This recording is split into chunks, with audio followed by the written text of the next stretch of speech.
Hi, my name is Taylor Patry, and this is my tribute speech, and this is my audience. Tina. Kimberly. Tammy. Nicole. And Rainer. Alright, so being a 90s kid, I grew up listening to the Patry Boys, NSYNC, Britney Spears, and Christina Aguilera. But off of the pop side and into country, I grew up listening to Shania Twain. Her official name is Eilleen Regina Edwards. She was actually born in Canada on August 28th, 1965. She's the second oldest of 5 siblings. And what was actually tragic to her, but she didn't have much food. And in some of the documents that I've read, there was some accusations of abuse from her father. So growing up with that, she had one outlet, which was music. And all throughout the house, she would listen to Nellie Wilson, the Carpenters, and Dolly Parton. And that's a little past my time, but I do know a little bit about Dolly and a little bit about Willie, but I don't even know who the Carpenters are. But her mother actually noticed her talent, which was really good. And she would actually enter her daughter into any TV compositions, any clubs, which, you know, only if her school allowed. But anything that would just branch her out and get her open on stage, she was all up for it. In 1987, her parents were actually in a car accident, and they ended up dying from that. And at that point, she was the age to, you know, branch out. Her other siblings that were younger than her were actually old enough to take care of themselves, so she felt comfortable with leaving. So she actually moved to Nashville and signed a record deal with Mercury Records.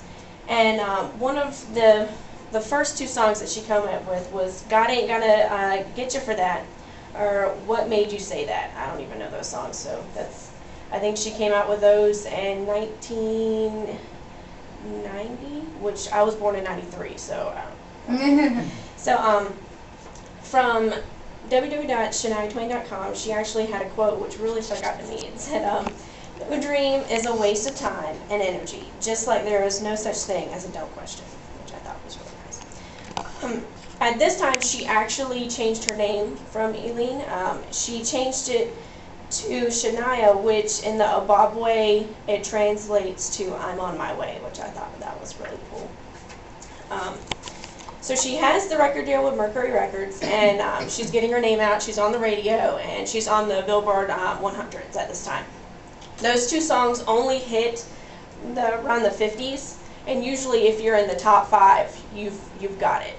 So with her music being branched out, she actually got a call from Robert John Mutt Lang. He's from AC/DC and a few other bands. I think he's in as well, but I don't know.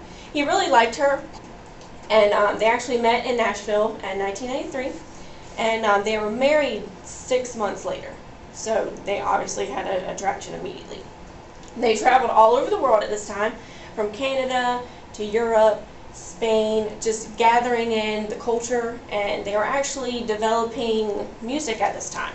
They were both collaborating together and coming up with all her later tracks,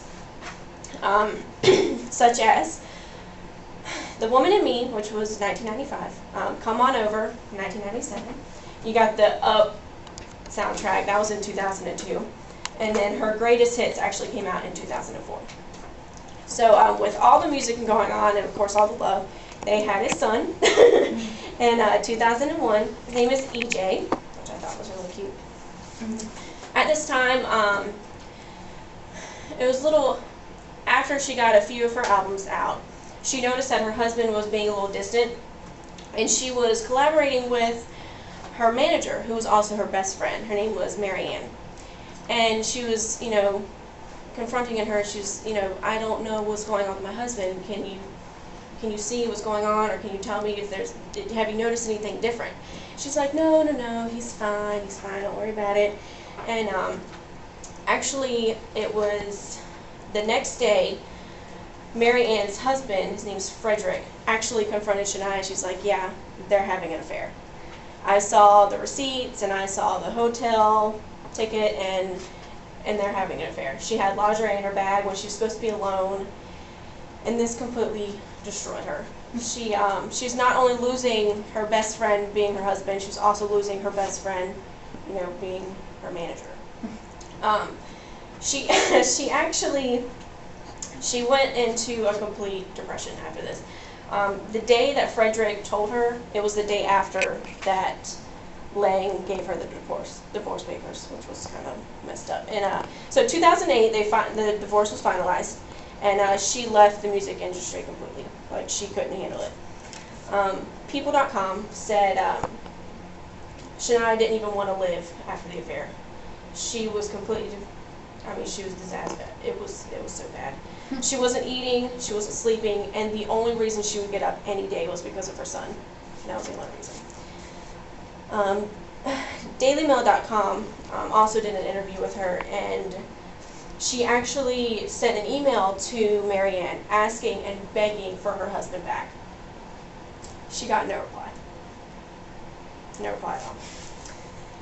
So over the course of 3 years, she got close to Frederick, which was nice because they were the only two that really knew and understood what was going on.